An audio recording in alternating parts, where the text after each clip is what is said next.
tete wo bi ka tete wo bi chire na mpanyifo so sei abofra ho ne nsa hohora woni mpanyifo ene to nsa didi na ye bedru baabi a ye dri na ye mpanyifo bi ene fa adwumadie yi eso aye ekita ne yie ma enne me no ye nya bia ye na nne ko be ka sabna hwan no de ne breye mpanyifo sisi ni mama mra yensa ya mamre de na ye tutu ye nan akopanyini fie yesi panyini wo fie so a akoda enyira enti enne ye ne ye panyin e ba betwetwe nkomo e wo de jeni so na wa kyerɛkyerɛ ya namon se ne be ye nyira ye betimi atutu ne yie na yetimi abobra ma abrabɔ na aye kama ene de jeni season 7 so yenya ya ye papa o panyin aye ka se panyin wo fie a oye enti enne oba no ne abetwetwe nkomo afa abrabom afa creative arts afa bibia nansa na no mami na aboafo ase so mo aso yasere na yaba from season 1 apa bedru season 7 e wo de jeni so e your time herbal mixture osi malaria de wajo anytime afi give us clean care for lip tomato paste and na nyajia herbal mixture for and aso yasin and ye this season April nansa na ye be da ye panyini edi no me twa me ho akoton ade me ba it's still the journey mema wako aba strong ko eba the journey so e wo Adum TV na no panyin a ye ne ba betwetwe nkomo e ya ye papa Pa George ene ye ne betwetwe nkomo wo the journey so papa akwaba ya me de bibia boko boko ene de ye ba be famo control num se ne be ya ye nkura ya ye se pese ye tumo na mo ni bi no ye betimi atutu ne yie na abrabọ no akọ saa ye nyina benya fitai bi se de modri ye ka se abrabọ akwantu kura da fa ye fam abrabọ akwantu net sen ye wo ayi opani Pa George a mi din ankasa ne kodwa pie kubi okay ye bo me so ye de George ka ndi George yesubodi yesubodi ndi the friend George Kojo Apie Kubi. Okay. Na me be ye aye jimedi ya acting ni ade no. And na nkrofo Uncle George. And Papa George. And say a cow.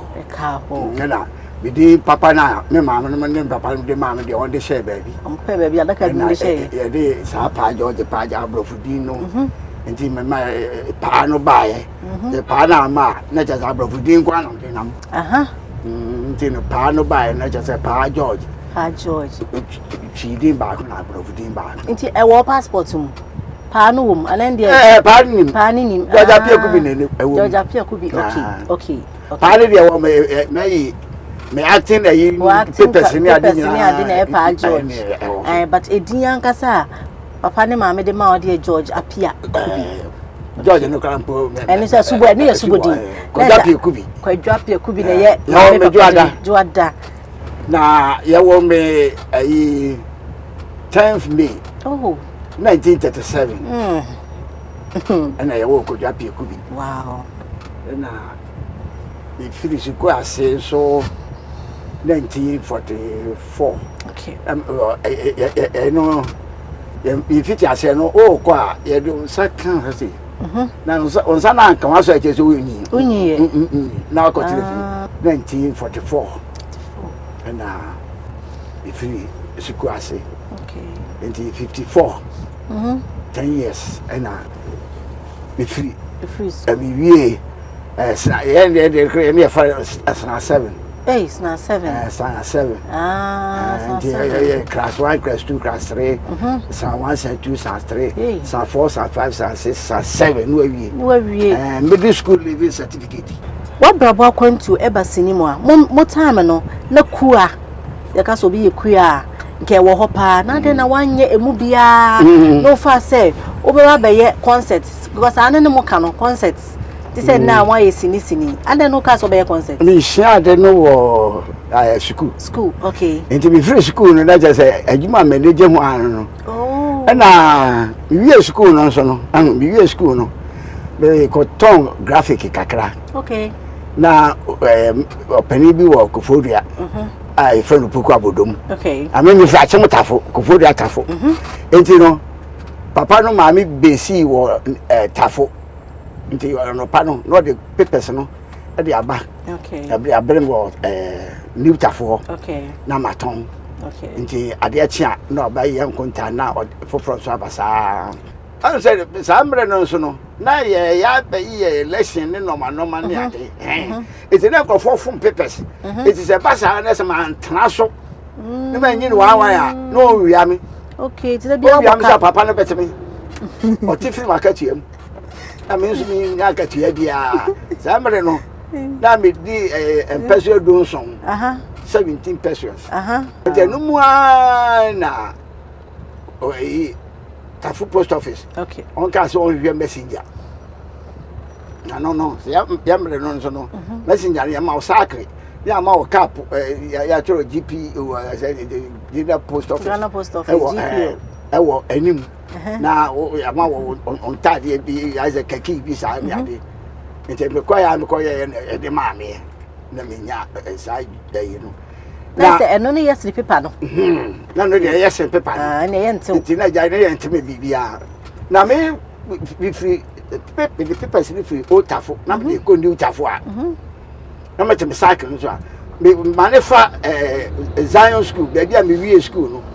I no so what new tafo kwan so. Yes tafo na tnae. Nti me go new Zion school ko di one papers or letters ni ade. Na me dey ko. Na me do Roman also na mania for ho. It's in school me ansa na ho nti fi Roman ho na me kwa na ko tafo girls school. E ma school no. Mania for na makoje oyi. Ansa na mako na kwa mu ho no na afi brigade buy. Brigade in 1958. Na ba tafo. First in the offering Builders Brigade. Now say adwuma na buy no say me the papers in the person ade na adwuma no hu say won bo buy ni ade say even won ko fuo mu kura na buy and you know on that there down ko na me hwe adwuma na the music adwuma be ni enti me kwa post office na me ko yele tete mu na abegina ho na me tie ba no won bo no me ni je ho pa me ya am say adwuma we die me je bi akba ye me bia me no esa time no ero furiata kufia santi furiata ona no ye MP kwa me kuma time and am ko hu no ti me ko hu pepe na say ya be fa nkrofo nje no na me ko na de mi shame no na brigade na me ko da say me second grade na me ko hu na ya bo nyum na me ni agese say me transaction ti o wa ampa mo me because one day I say or China and you befriend the pan. You know, the sack and cushion and no pana. Man, go hobby, man, go post office, you. Matches many my for. Wow. And I'm the Cosset Brigade. They shut in one day, you buy say, yeah, it's a concert party. Until you want to confer or Penibi, your friend Cosiapia. And a bob was seafood, no too late, or too late. Too late, more than Utulate is by no so one work upon a latte. Okay. Or confer leader. Okay. And the Cosiapia and the town. Okay. And on Betty, brigade concert on that. Okay. Then me bought drums in it, you know. Now you say Ujeni never creative art in started with Kumasi Tafo. Okay. Tafo, Achim Tafo. And yes, Kumasi Tafo. Eh, Achim to Achim ni. Yeah, go for the Tafo. Me a chinipi. Me papa no I come. Okay.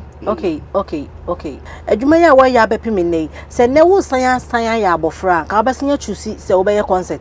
Come back, Massa. Ka obesan be concert. Massa ko e. Woni je. Hey, if you say concert, me ba me be say saadi. E de matutu akwan. Okay. Matutu akwan. Matutu akwan na afi so no. Ama empen ni me. Eti ade no ayi no ama menya ayi bi me dra lord kwa na se ayi bi be sen a na openi na akwai me se bia me 37 oh e na me ko me ankoe minya free the exposure no aboa yes na say ye betiti say Obinim ma ofie eneka e no kore say o ma me ka enisika no ka so be ma be fie e fie no be sin na mum no mfa ma me aje obi so oba mu ade na mfa ma ya be dey what you be be say mfie mi ensani ka ne de ka ne de ma me ka if you say ya me hwe ka ne no ma no na me hu tama if say ka no o de ka mo na de ma me nti me na me ko register no me di mu ni ade nyina 2019 wow and I say 22 na so wo ya konfie nan bi aka kakra na weti me afra wo ba na bisa ne say oh wo she mani munya so be ma me dan ba bia me di miti beto e konfie nan ni na esisen oh once obi ka so ba mu ayi bia ya na hu bisa ya de pa choka ben mo friend say they are mo fra na abafa ya koi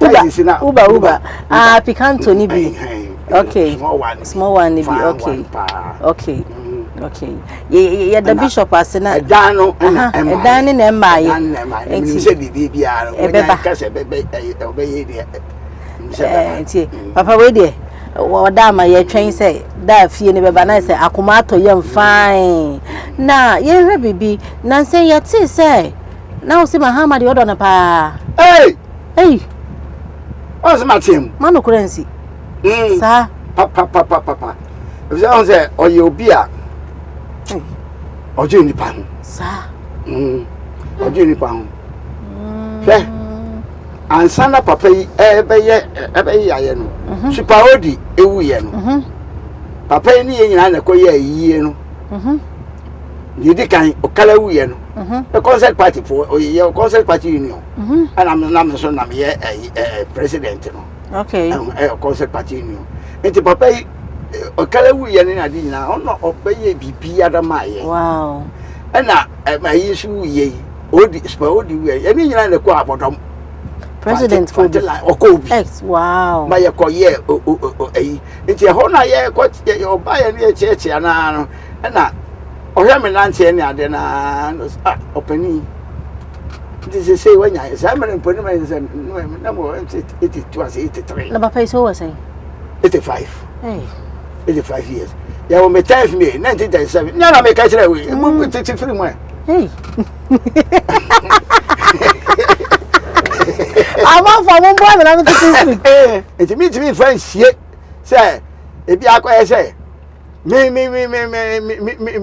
bushie ni na ekufu adu because me beba ho say the way I work na I say politics na say why da political we yedi am ye hu say wo the NDC na dabi I say na ekufu adu ya ko say ye nkrofo ya me ya chimfo ye de ono no me shada nyime ni mo nko ho okay na ono so no onim se me ho oh so mehwehwe yes onim se me ho okay onim se me ho o mehwehwe na fe no won wa ya na on di na chi ase se anka won hu ni ade no because say ukala ase I shot away ana ye de papers e ko empenifo no obi an office MPP office ni we ni ade mra bi di anim na me de yi ko ye ko MPP office ho no e wo ayi ho second side ho no ai me de paper no mi wi ya am ka say na mo secretary ni yi wo yi oni pa ba kwa so kan na za pa o de o ye NDC ni na o be le wa ha ana me say obi awu ade munya NDC ni MPP ni yan ka sem papa oni yan ko fo no ba ko awu so sisi ya mo na mo say bia na wo kan yunti the way I would die na di no e fa bi na be hawo cause e say ya tag so ye NDC ni me ma dia ba ko say adwuma na me ye ni nti obiara ye be point so ye president wa Ghana de me papa no yes me papa no enti so obi ya dia so you ready because kufu ba say no bo ami oh fine any papa oti ye president for tabo let's say me enti na make sure say adwuma no wo bi say ma say me say baby me say baby you na baby ma say baby papa hold on for me sir pa George wu akwa baby wa acting no de concert no eno ano be ye ntwa ye ho ye basese a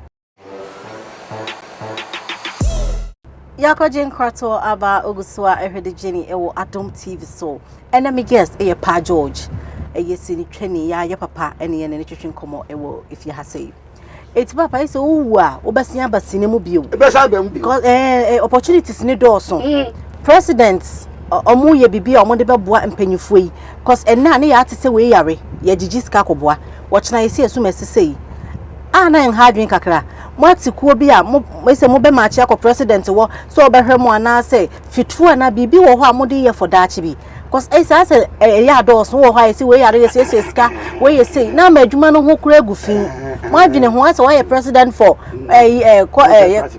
concert party di adwene ho ya na nkofo bebre nwanwa say ase mpanifu won si nwa che na na won anya hwe ana won anya dwapade bia no yen mbere so no na yo do na akoye se ye de hu asi wo se ye ya de na ma aye come that is what I'm going to say bia so nim ne sika bia so nim ani tim nante ba na nsen no na ba sika ene ade kakra be no podia se mbre do wawo ama me tuwe no ma mienu e university level 4 no ba ko be wie September say ya e be ya and ba ko so wie ni ba ba we teachers na pa o ma say me ma no papa na nkasa de ene o ye 6 no ba ko awu ene o mo amaka no 25 no ene na mi obi a ante manka jara na me bua na me ho fe ya fem ko jo black yi me ni obi a na concert party no say brigade concert en so de ne ma na ne ho ma aso na me ni obi a na me ni ma mi ni na nam ewom ya say akata bom me dan finfin we ni na sa na mo enu so a papa man press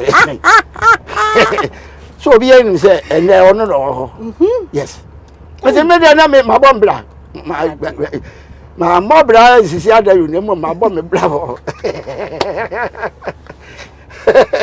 because me nya akadi ya no na brande wa bo nti kakra na kai na di choice sisi mu no di emi twa first no mu concert ya kasa wo ya concert ni a na so oni obi konyin se na akofie okra na ye tibi ka jo se wo ya adwuma be o se be concert on kwase adwuma yi o fa ne ba na ma me amehwemba ko okay nti sa de mehweme ma no oh me wo be say enu de me wo be say 6 kra o ba bia ka 5 no ha du ba ko ka ni nyina ye du mienu ne ba ko afirim ti se du ba ko me kamia nkasa me ko dia ka ho no ene 6 no but ni wo aka no a oni de man process me ko ho kra ase ne papa ye 2 team black star benya